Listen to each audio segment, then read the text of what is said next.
În Office 365, fiecare utilizator primește 1 terabyte spațiu de stocare în OneDrive, ceea ce este enorm, e foarte mult. Spune la ce folosești tu OneDrive, că știu că îl folosești. OneDrive-ul folosesc foarte mult, mai ales pentru imagini. Ok. Pentru că atunci când merg pe șantiere sau în magazine, fac multe poze și trebuie să fiu sigură că le voi avea undeva, chiar dacă nu mai am spațiu de stocare pe telefon. Mi se urcă în OneDrive. Automat. Automat. Ok.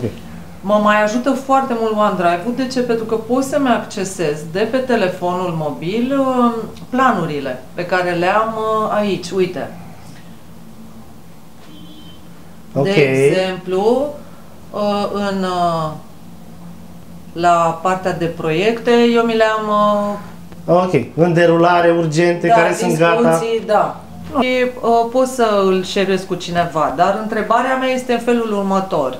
Dacă am colegii care au și ei. Care au și ei, ei ar putea să vadă toată această... Da. Tot acest fișier care e la comun, da. în modul în care îl văd eu, adică să nu-l mai acceseze doar prin linkuri? Absolut. OneDrive, fiind stocare în cloud, se poate accesa prin mai multe modalități. Așa. Modalitatea clasică sau modalitatea cea mai de bază, cea de bază este prin website, da? Intri direct prin browser și vezi acele fișiere. Da. Însă OneDrive se poate instala atât pe calculator cât și pe telefon, cum am văzut, prin aplicațiile diverselor sisteme de operare, Windows 10, iOS, Android. Ei își pot instala OneDrive-ul, da? Și în momentul acela, ceea ce tu ai partajat cu ei, se va vedea în OneDrive-ul lor.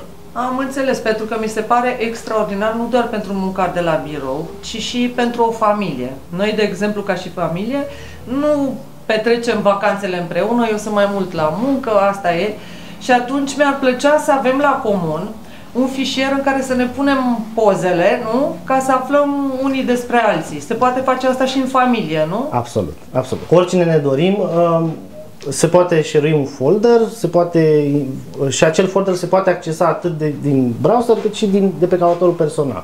Știi ce mai vreau să te întreb? Ce se întâmplă dacă, de exemplu, eu fac poze cu telefonul meu, automat sunt stocate pozele în OneDrive, da, și telefonul meu este furat?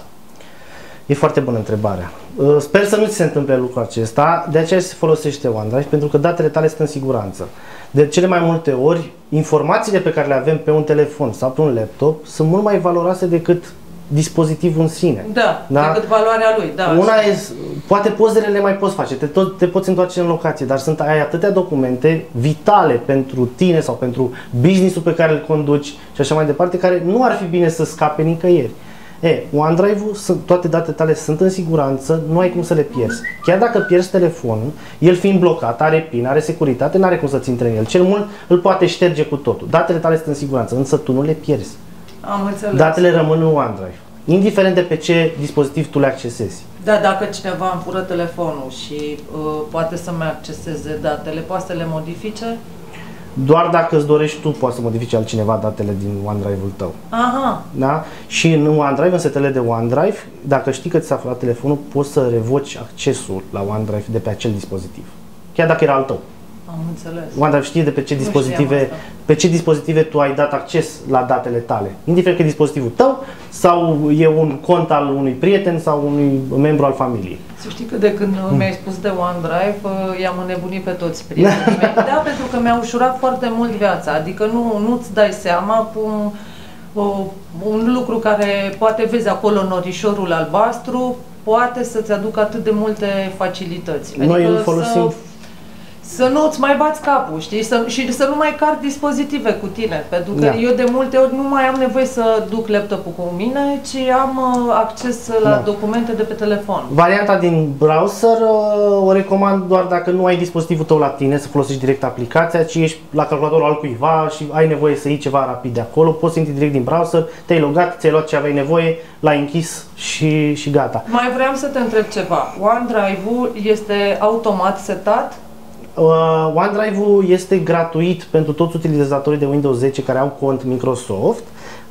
Se oferă o stocare de 5 GB gratuită, însă pentru toți utilizatorii de Office 365 acei 5 GB sunt incrementați de fapt cu încă 1 tera. Foarte mult. Gratuit, în baza subscripției de Office 365. Și practic ai 1 tera 0,5. Da, și vrei, și pentru asta trebuie să, dacă vrei să ai toate beneficiile astea, de fapt ce trebuie să faci? Nu trebuie decât să achiziționezi o subscripție de Office 365 care ce înseamnă? Cum adică să achiziționezi? Adică cumperi licență? Da, este o modalitate de licențiere. Practic se cumpără o cheie care este valabilă 1 an de zile. Evident, poți să cumperi mai multe, până la 5 ani. Adică o cumpere online, ți se dă un link? Se cumpără online, se cumpără de la toți partenerii autorizați Microsoft, se găsește peste tot. Costul, dacă ar fi să-l împărțim pe 1 an de zile, dacă îl împărțim la cele 12 luni, ajunge undeva la, nu știu, o cafea pe lună, ceva de genul ăsta. Cam așa e. Adică nu este ceva costisitor. Nu este ceva costisitor, tocmai pentru că e gândit la fel cum sunt serviciile acestea noi de video streaming, de muzică, tocmai pentru că oamenii s-au obișnuit cu genul ăsta de abonament. Partea cea mai bună, de ce e bună pentru că este o subscripție? Pentru că sunt 2 mari avantaje. 1, ești tot timpul la zi, deci toate aplicațiile din Office 365, tot Office-ul primește update-uri. Update-uri la zi. Dacă să presupunem că la vară va apărea o versiune nouă de Office. Așa. Office, nu știu, 2019, să-i spunem. Dacă va apărea la vară Office 2019, nu fac niciun hint acum, toți utilizatorii de Office 365, din momentul în care va apărea acea versiune nouă, vor primi noua versiune de Office. Robert, dacă ar fi să apelez la ajutorul tău ca să explic prietenilor mei ce este OneDrive-ul, fără să încep să le arăt și așa, cum le-ai? Primesc des întrebarea asta. Să ne gândim că ai gândește-te că ai un hard disk extern, că toată lumea folosește genul ăsta, care nu se pierde, nu se strică, nu dispare, nu ai cum să pierzi datele de pe el și îl poți accesa de oriunde le-ai avea, chiar dacă l-ai uitat acasă.